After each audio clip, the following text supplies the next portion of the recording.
Geldi Ramazan, geldi Ramazan. Bütün beşerin alisi Muhammed Mustafa Nebiye Vahyolundu Kur'an. Azamet ayaya geldi, kamil etti dini, kamil olsun insan. Mehribandır, rahimdir, azimdir, kerimdir. Tövbekar bende bu ay eşk ile mehmandır ona. Emidir lütfüyle ihsan, emi rahmandır ona. Geldi Ramazan, bu ay sıdkı hakikatle olan cümle ibadetten dilersen.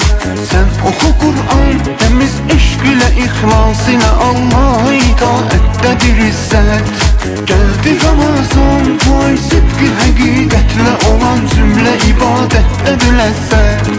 Sen oku Kur'an, temiz eşk ile ihlas ile Allah'a itaattedir izzet. Geldi Ramazan,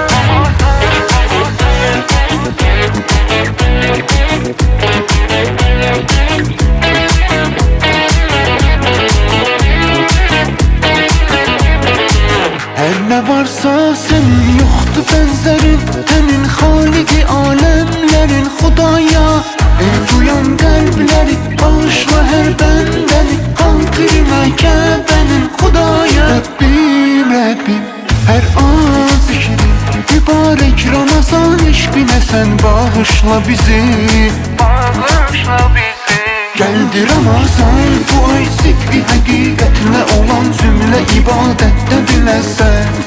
Sen oku Kur'an, temiz eşk ile ihlas ile Allah'a itaatten dürüstet. Geldi Ramazan, bu ay zikri hakikatle olan cümle ibadette dilersen. Sen oku Kur'an, temiz eşk ile ihlas ile Allah'a itaatten dürüstet. Geldi Ramazan.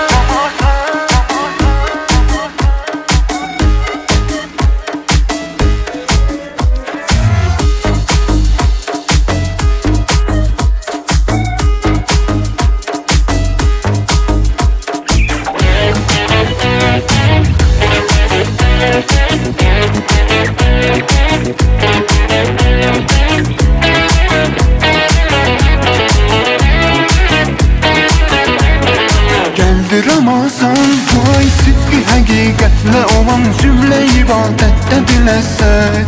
Sen oku Kur'an, temiz eşk ile ihlas ile Allah'a itaatten dürüstet. Geldi Ramazan, bu ay sıdkı hakikatle olan cümle ibadette dilersen.